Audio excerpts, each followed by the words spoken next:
Esses dias eu estava relendo algumas coisas da dança, né, que é a área que eu trabalho. E aí eu tenho uma mulher que foi uma grande bailarina nos Estados Unidos, uma das precursoras da dança moderna e também por consequência da dança terapia, que ela falava que a gente sempre tinha que voltar às primeiras lições de dança, que as primeiras lições são as mais importantes. Então que volta e meia a gente tinha que voltar e fazer uma aula de dança como se a gente fosse um iniciante, porque ali é que estão os fundamentos. E aí, esses dias eu estava pensando, hoje faz 3 meses que eu cheguei aqui em Campo Grande de volta. Puxa!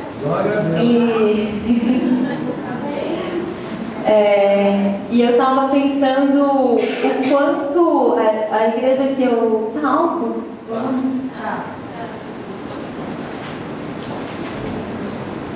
A igreja que eu frequentava lá em São Paulo é uma igreja batista, é uma igreja muito séria, que a palavra é muito reta, mas é uma igreja grande, que o propósito deles é mais a evangelização.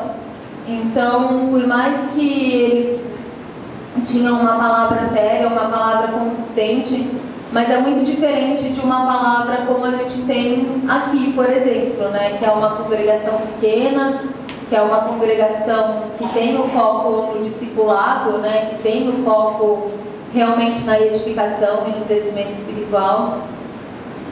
E aí eu fiquei pensando, né, no quanto que eu já ouvi, já li, já estudei nesses 3 meses, né, que eu estou aqui, e o quanto mais alimento, né, não no sentido de melhor ou pior, mas de mais, né, de mais consistente do que esse tempo todo que eu estava na Batista, em São Paulo. E aí eu fiquei pensando nisso, assim, porque eu falei, nossa, é tanto conteúdo que a gente tem, a gente se aprofunda tanto na palavra, e aí eu senti no coração de voltar um pouquinho e rever, né, essas primeiras lições. Quais seriam as primeiras lições do cristianismo, né? Quais seriam as coisas que nos são de base, né? Que nos são os nossos pés mesmo, né? Na terra, que nos faz, pés na terra, não nessa terra, estou falando simbologicamente, mas o que nos faz caminhar. E aí Deus me deu um pequeno estudo pensando em 3 fases que são fases cruciais, né, na história da humanidade, que é Gênesis, que é o começo de tudo, que é o Evangelho de Mateus, porque é o começo, é o primeiro livro do Novo Testamento, né, que é essa época que a gente vive, e o comecinho ali de Atos, que é o começo da época da igreja. Vamos abrir então em Gênesis, no capítulo 3.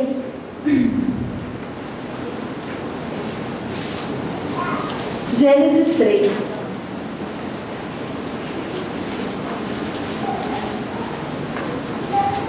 Amém?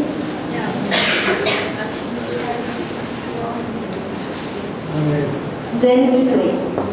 Mas a serpente, mais sagaz que todos os animais selváticos que o Senhor Deus tinha feito, disse à mulher: é assim que Deus disse: não comereis de toda a árvore do jardim? Respondeu-lhe a mulher: do fruto das árvores do jardim podemos comer, mas do fruto da árvore que está no meio do jardim, disse Deus: dele não comereis, nem tocareis nele, para que não morrais.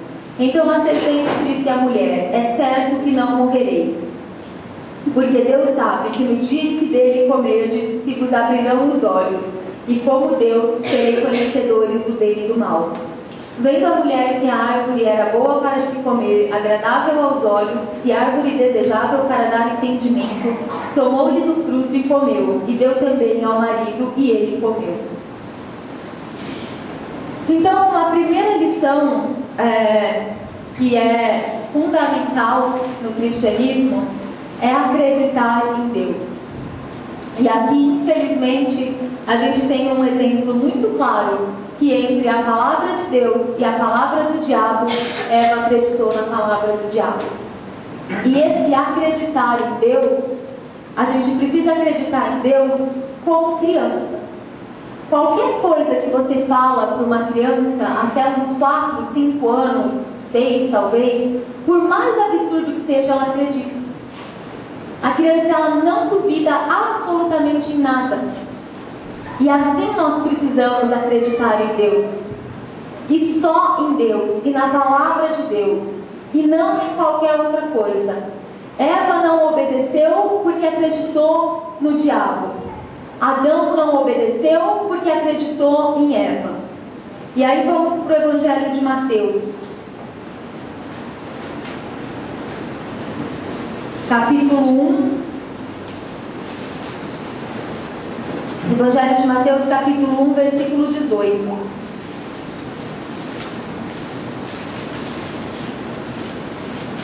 Ora, o nascimento de Jesus Cristo foi assim.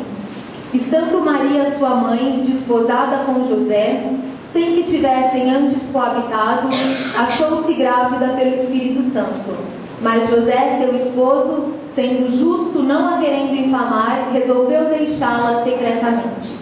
Enquanto ponderava nestas coisas, eis que lhe apareceu em sonho um anjo do Senhor, dizendo: José, filho de Davi, não temas receber Maria, tua mulher, porque o que nela foi gerado é do Espírito Santo. Então a gente vê lá em Gênesis que Eva não acreditou em Deus porque acreditou no diabo, Adão não acreditou em Deus porque acreditou em Eva, e aqui a gente vê quase José não acreditando em Deus porque estava acreditando nos próprios pensamentos dele. Mas aí o anjo vem, fala a palavra de Deus e ele resolve acreditar. Então, talvez eu coloquei primeira, segunda, terceira para ficar mais fácil. Eu não sei se isso tem exatamente uma ordem. Na verdade, eu acho que é uma base, que é um pouco tudo junto. Mas eu acho que uma das grandes primeiras lições, lá, o beabá do cristianismo, é acreditar na palavra de Deus. Amém. A palavra de Deus é irrevogável. Tudo que a gente lê na Bíblia, a gente precisa acreditar. E se a gente não acredita, a gente tem que pedir para o Espírito Santo de Deus nos dar a revelação e o convencimento. Não existe cristianismo sem a crença na palavra de Deus, porque Cristo é o verbo que se fez carne. A palavra de Deus, a Bíblia e Jesus é a mesma coisa. A palavra de Deus e Cristo é a mesma coisa. Então, cristianismo sem a palavra de Deus, logo, não é cristianismo. Né? Então acho que o beabá do beabá é acreditar no que a gente lê. E Deus é tão sábio que a própria palavra nos diz que as coisas de Deus são loucuras. Porque se a gente começa a querer entender e acreditar com o intelecto, é tudo absurdo demais. Por isso a gente tem que acreditar na palavra de Deus como as crianças acreditam. A criança, ela não questiona. Esses dias eu fiz uma coisa muito feia. Ainda bem que a minha irmã me desmentiu e eu não fiquei de mentirosa pecadora. Nesses dias que a Nina estava aqui, um dia a gente saiu para comer um sobá e ela foi causando no carro e fazendo uma birra e chorando e se esgoelando. Aí a gente chegou no lugar, comeu o sobá. Aí na volta, aí alguém falou: ai Nina, que feio, olha lá o japonês dono do restaurante está olhando feio para você, não sei o que, não sei o que. Aí a hora que a gente estava indo pro carro, eu falei pra ela, Nina, o japonês, ele coloca uma câmera nos carros. E criança que fica fazendo confusão, ele vem e corta a língua. Olha que absurdo. A gente faz isso de forma mentira, porque sabe que Deus vai acreditar. Deus não faz isso com a gente. Ele não conta mentira pra gente acreditar. Aí, logicamente, minha irmã desmentiu, né? E eu tive que pedir perdão depois pra Deus. Mas a criança acredita, não é uma coisa absurda? Que o dono do restaurante põe uma câmera dentro do carro e ela acreditou, ela ficou quietinha. Ela emudeceu no mesmo segundo. Então é assim que nós precisamos acreditar em Deus. Por mais absurdo que seja qualquer coisa para o nosso intelecto que está escrito na palavra, Deus não faz essas coisas que eu fiz. Se está escrito na palavra é porque é verdade. Então a gente tem que acreditar. E aí às vezes a gente não acredita porque acredita no diabo, às vezes a gente não acredita porque acredita em homens, e às vezes a gente não acredita porque a gente acredita na gente mesmo. Amém? Amém. A segunda lição é a gente entender que os planos de Deus são absolutamente perfeitos. Perfeitos no sentido de acabados, no sentido de completos. Quando a gente lá em Gênesis 2, se não me engano, a gente lê, e aí Deus fala que não tinha planta na terra, porque ainda não existia o homem para lavrar o solo. Ou seja, Deus nem tinha criado o homem e ele já tinha um plano para aquele homem. Deus não colocaria o homem aqui na terra para ficar de mão abanando sem fazer nada. Ele já tinha um plano, ele já tinha um propósito. E aí aqui em Mateus, como a gente acabou de ler, Maria, ela foi o exemplo contrário, né, de Eva. O Espírito Santo de Deus falou com ela e ela falou: cumpra-se em mim a vontade de Deus. E era uma vontade absurda para o nosso intelecto. Uma mulher que não tinha marido ia ficar grávida do Espírito Santo, né? Mas como a gente viu aqui no domingo, era uma mulher que conhecia e acreditava na palavra de Deus. E aí quando o anjo chegou para ela e falou, ela absolutamente acolheu aquilo sem duvidar. E a perfeição do plano de Deus entra nesse exemplo, a gente vê claramente quando Maria não precisou dar isso aqui de explicação para José. Os planos de Deus são perfeitos. Amém. José entrou meio em parafuso, ficou confuso, quis ir embora, o anjo resolveu, Deus resolveu. Deus já sabia que aquilo ia acontecer. Deus já sabia que José ia questionar. E ele já tinha a solução pronta. Deus sempre tem a solução pronta quando é o plano dele que está sendo cumprido. É verdade. Porque Deus, ele não fica arrumando soluções para os imprevistos que acontecem. Ele já sabe tudo que vai acontecer quando tudo está dentro do plano e do propósito dele. Então, se acontece um imprevisto para nós, Deus já tem a solução. E a gente vê isso claramente aqui nesse exemplo de Maria e José. Ela se posicionou para cumprir o plano de Deus e Deus cuidou de tudo.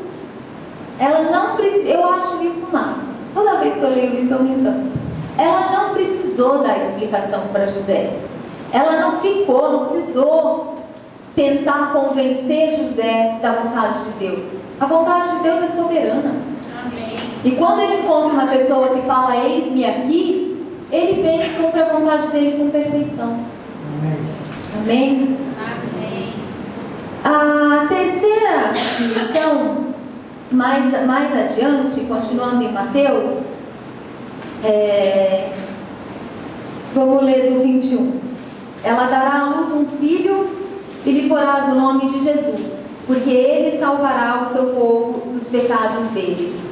Ora, tudo isso aconteceu para que se cumprisse o que fora dito pelo Senhor por intermédio do profeta. Eis que a virgem conceberá e dará à luz um filho, e ele será chamado pelo nome de Emanuel, que quer dizer Deus conosco. Nada é por acaso, nada é aleatório nas coisas de Deus. E não é aleatório que a primeira vez que é falado sobre Jesus Cristo no Novo Testamento, ele seja apresentado como Deus conosco. Então, uma outra grande lição que faz parte do beabá do nosso aprendizado e da nossa caminhada cristã é entender que nós não temos um Deus que está lá longe, indiferente a nós. Nós temos um Deus que é um Deus conosco. A palavra do Senhor diz: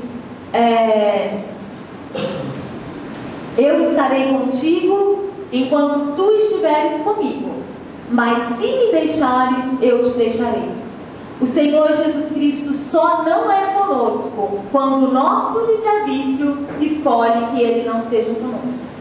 O Senhor nos fez com livre-arbítrio porque Ele nos fez livres, porque Ele nos quer livres, e Ele não passa por cima do nosso livre-arbítrio. Então a palavra é muito clara. Ele diz: eu estarei contigo enquanto tu estiveres comigo.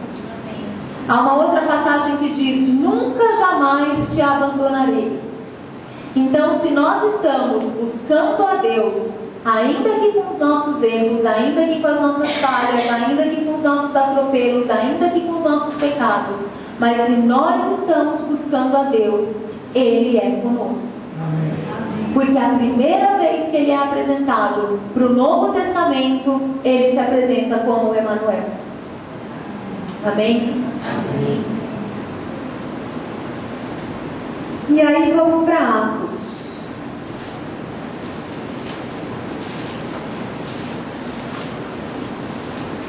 Atos 1.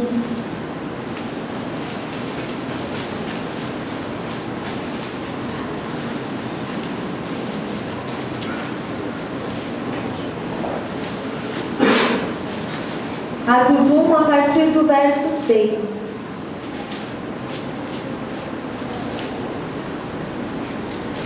Então os que estavam reunidos lhe perguntaram: Senhor, será este o tempo em que restaures o reino de Israel? Respondeu-lhes: não vos compete conhecer tempos ou épocas que o Pai reservou pela sua exclusiva autoridade, mas recebereis poder ao descer sobre vós o Espírito Santo, e serei minhas testemunhas, tanto em Jerusalém como em toda a Judéia e Samaria e até os confins da terra. E aí a quarta lição que a gente não pode nunca esquecer é que nós somos feitos templo do Espírito Santo de Deus, e o Espírito Santo de Deus vem habitar com nós, e Ele é o poder de Deus que habita em nós para sermos testemunhas do Senhor. Amém. E é impossível a gente ser testemunha de algo que a gente não viu, de algo que a gente não viveu e de algo que a gente não conhece. Então, cristianismo sem experiências com Deus, cristianismo sem estar cheio do poder do Espírito Santo de Deus, cristianismo sem ser testemunho de Deus por onde quer que a gente vá, não é cristianismo. E eu entendo que às vezes, eu não sei como que é isso em outras áreas, mas às vezes na dança é muito claro quando você fica muito tempo treinando um movimento, ensaiando um movimento que é básico, que é ponte para outros movimentos mais complexos, e aí depois você passa para esses movimentos mais complexos e você esquece desse básico. E aí o movimento mais complexo fica meio esquisito, porque o movimento que é base, a gente já esqueceu. E às vezes a gente se atém tanto às complexidades, a gente se atém tanto a estudos, e a gente esquece do básico do cristianismo, que na verdade é o fundamental. Que na verdade é esse básico que é tudo o que a gente precisa viver. O cristianismo, ele é na verdade muito simples. A nossa alma que tem essa mania de querer rebuscar e de querer complicar e de querer uma nova revelação e um novo entendimento e um novo isso. É claro que às vezes a gente lê um versículo 500 vezes e aí a gente lê mais uma e aquilo faz vida no nosso coração. E aí a gente entende aquilo de uma maneira diferente. Mas é o mesmo versículo. As coisas de Deus são muito simples.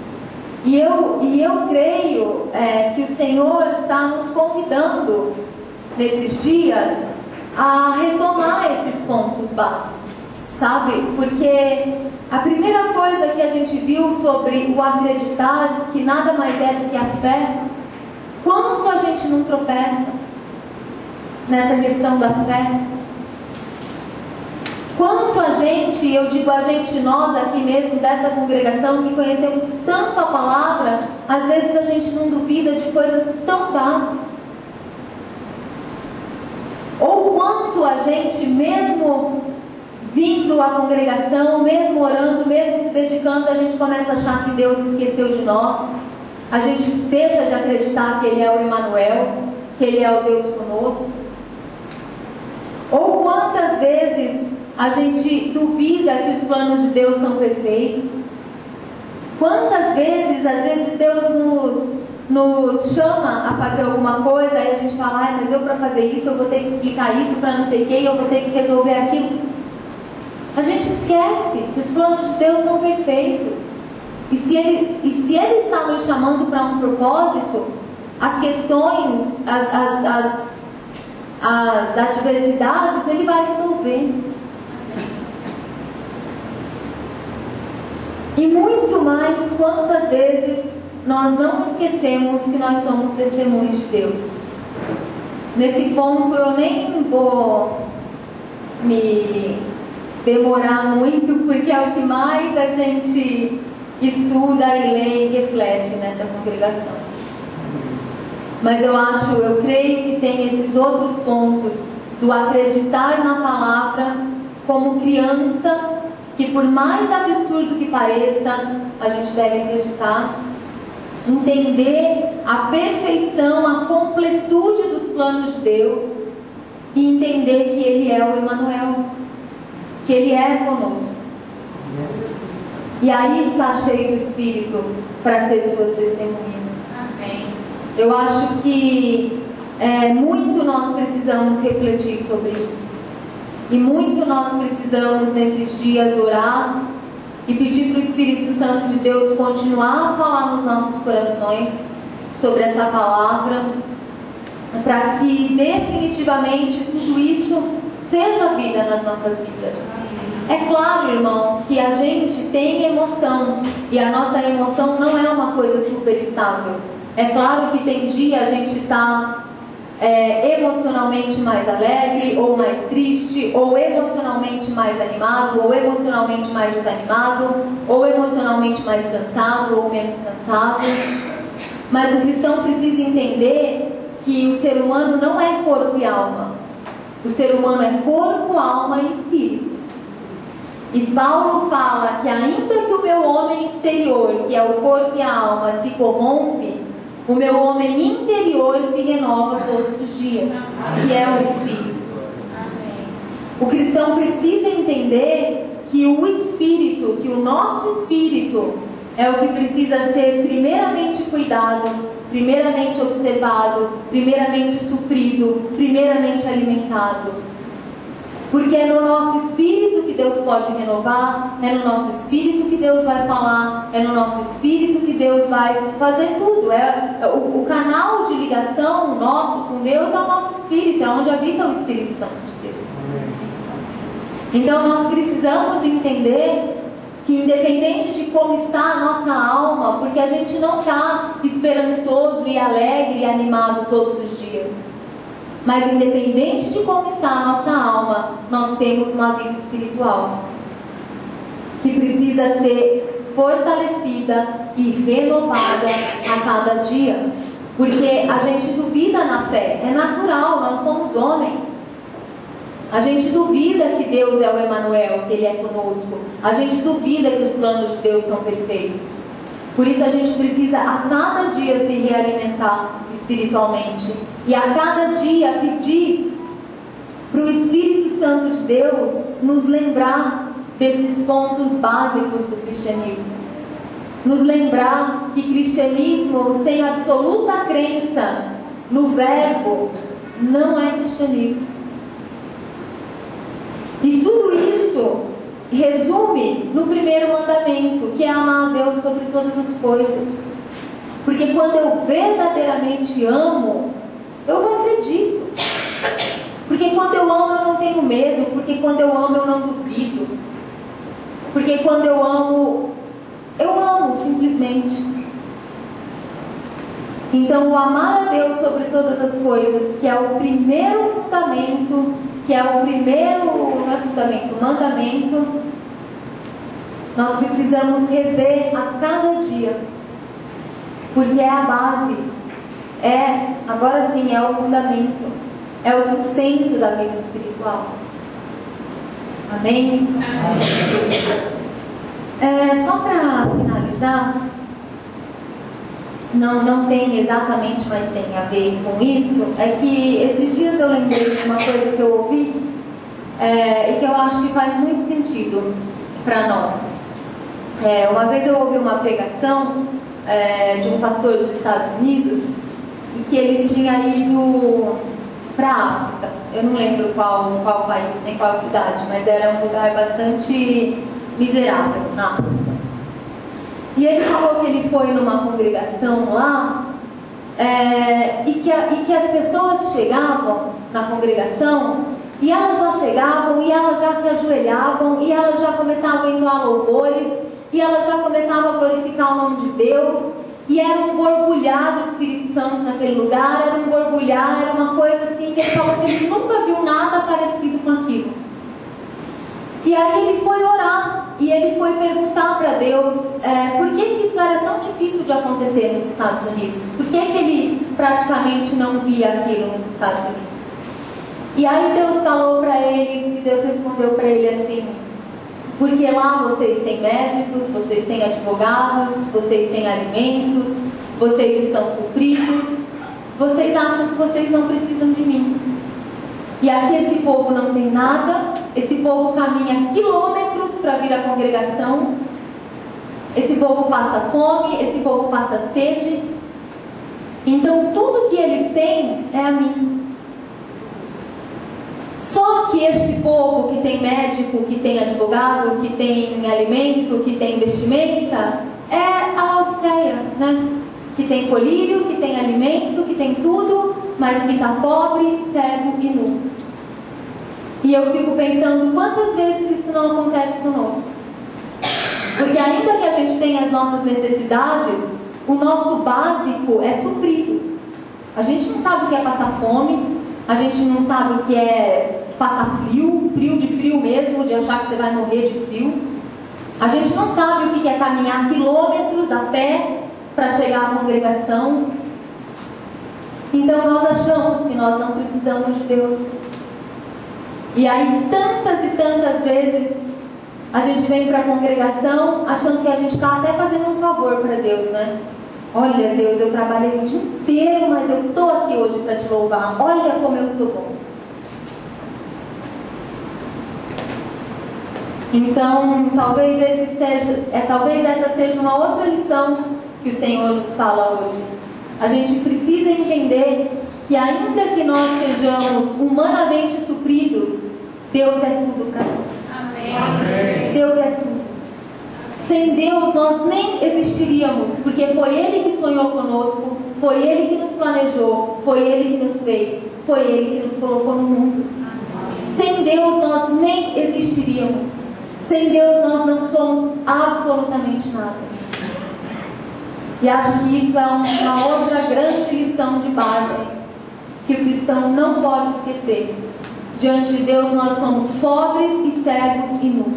Nós precisamos de Deus nas nossas vidas, ainda que a gente tenha uma situação humana confortável. Amém? Amém. Inclinem as cabeças e orem sobre isso.